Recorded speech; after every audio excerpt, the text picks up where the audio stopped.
Hey friends, it's Mandy from Chapel Forge. So this is the next installment in our how moving is going video. So I told you a little bit about the property. I showed you moving wood chips and gave you just a little bit of an update on getting a dumpster and things like that. So hoping to get the dumpster in here in the next week or so. As far as the appraisal, the mortgage, all the boring crap paperwork stuff that nobody wants to do. Moving along with all of that, even though getting a mortgage is like one of my least favorite activities ever. It's the second time I've done it and like, whatever. I know what to expect and I knew what was coming. It's just like, you know, it's like preparing income tax. I don't really want to do it, but it's a necessary evil. So, we had the appraisal done. That happened super quick. There was a few things which we personally don't really care if they fix, but they have to fix it because if they don't, then the lender's not going to give us the money to get the mortgage and blah, blah, blah. So the sellers agreed to fix the few things that need fixed. It's like some missing siding on the garage, the back of the garage, which no one sees. There's an open spot in the loft of the garage that they're considering a safety hazard, which is comical because you can't even access it because there's no ladder, no stairs, whatever. So they're going to enclose that. There was one other thing. Oh, there was some open spots in the ceiling in the utility room, which is going to be, so the laundry's in there, the geothermal unit's in there. That's actually going to be my soap shop. I'm going to have a huge soap shop, like huge compared to what I have now. When I say huge, I'm saying it's like, I don't know, it's maybe like 20 by 10-ish, if I had to guess. Right now, they had laundry in there, and then there was a small bedroom. We're going to tear out the small bedroom because we don't need it, and we're going to make that into my soap shop, and it's going to be phenomenal. There's going to be shelving and all these beautiful jars of like dried flowers and dried fruit, and I can't even wait. I can have buckets of tallow and coconut oil and olive oil and all these other beautiful things. And I'll have a sink. It's already got a sink in there. It's already hooked up to water, all of that kind of stuff. So that's going to be fantastic. The only thing we might have to figure out with the whole soap room situation is the geothermal unit is a little warm. So we'll just have to see if does my soap need to cure on the other side of the room? Does it need to cure out like in the garage?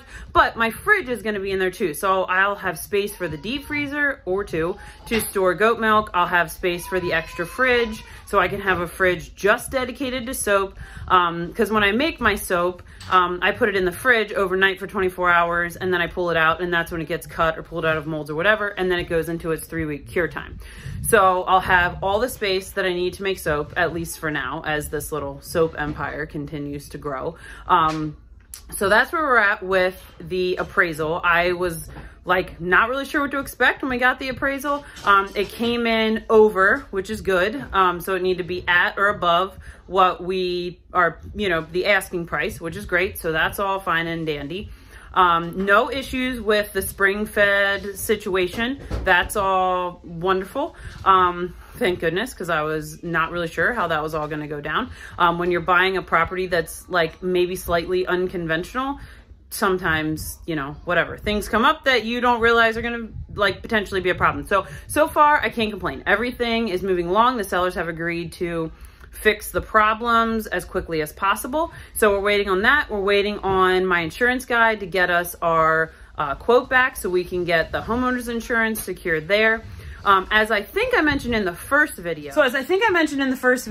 I need to figure out what kind of insurance we're going to carry on the Lancaster house when the other house becomes our primary residence. So I can't not have insurance on this house because it still has a mortgage. So working on figuring out those details, learning as I go here. As I mentioned also before, I am so excited just for this to all shake down. In 4 to 6 months or so, we should hopefully have this house sold and really only owe, I don't know, 60 or 70,000 on the other house, which I am so excited for. That is really such a tiny amount of mortgage in the big picture. I'm really hoping that we can pay that off super quickly. I'm sure a lot of people are going to be like, you're kind of sharing a lot of details about this, but I'm sharing that because part of the reason that we decided to move was that our taxes were, they're a lot here. So we're paying $4,100 or $4,200 a year in taxes on this property.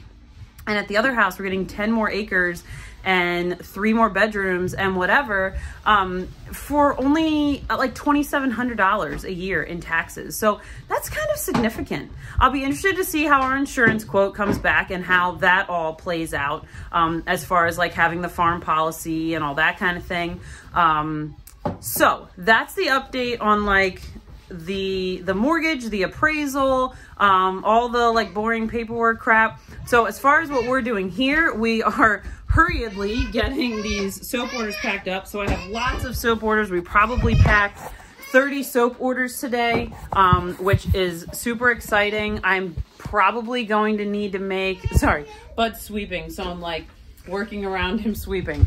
I'm probably going to need to make, I don't know, 12 or 15 more loaves of soap just to kind of restock what I just got out the door. My goal is to kind of have at least 5 to 10 bars of each scent on the shelf while we're moving, so that as orders come in, web orders or social orders or whatever, that I can get those packed and I don't hopefully have to be making soap in the middle of moving. So the plan is, as far as the move goes, when we get there, we're hoping to kind of pack up the house first and get all of that there, and then business and animals are gonna go second. We don't really know what the predator situation is gonna be at the new house. I mean, we're in the mountains, so we could have mountain lions and, you know, lions and bears, tigers and lions and bears, the whole thing. So, you know, we really would we want to be there overnight, you know, all the time once the animals are there. Like during the day, I'm not super worried, but at night, you know, until we really get a feel for how things are, I don't want to leave my animals there if we're not home. So obviously, you know, as I've shown here, we have the electric fence, we have, okay, hold on. We have all of that kind of stuff. So that'll be a little bit of a learning curve to see how that goes. Like we've mentioned before, we're trying to leave the business. I know, I'll get you one. We just have to have a lollipop right this minute. We're trying to leave the business set up for as long as possible and then get it set up. Like, we don't want to just go and unload and then the business sits there for a couple weeks or a couple months. Like, we can't afford to do that. We gotta keep moving and be able to fill orders. And I know people will give us a grace period, you know, but when I'm getting online orders from random people in California that I don't know, you know, most people are understanding. I can send them an email and say, hey, we're moving, we'll ship your order in a couple weeks. But if I can avoid that situation, I would rather. So that's what's happening. Probably the next update will be cleaning out, getting rid of trash and just broken things and things we don't need, things we don't want to take with us. Typically when we do a big clean out like that, we do like a donate pile and a trash pile. So you know, anything that we can donate, we send off to the thrift store. You know, if you've lived in Lancaster County for any amount of time, you know that we have the MCC thrift stores around, and we just love to donate things to there. I don't think we're going to do like a yard sale or anything. Frankly, I would rather just donate what I can donate there, nice quality things that they can use, sell, and then use that money to help other people. And I think that that's just fine and a lot less stress for me than trying to coordinate a yard sale and whatever. I love to go to yard sales. I don't like hosting yard sales. So that's where we're at with that. If you've been following along, we appreciate you and we hope you'll stick with us. Have a great day.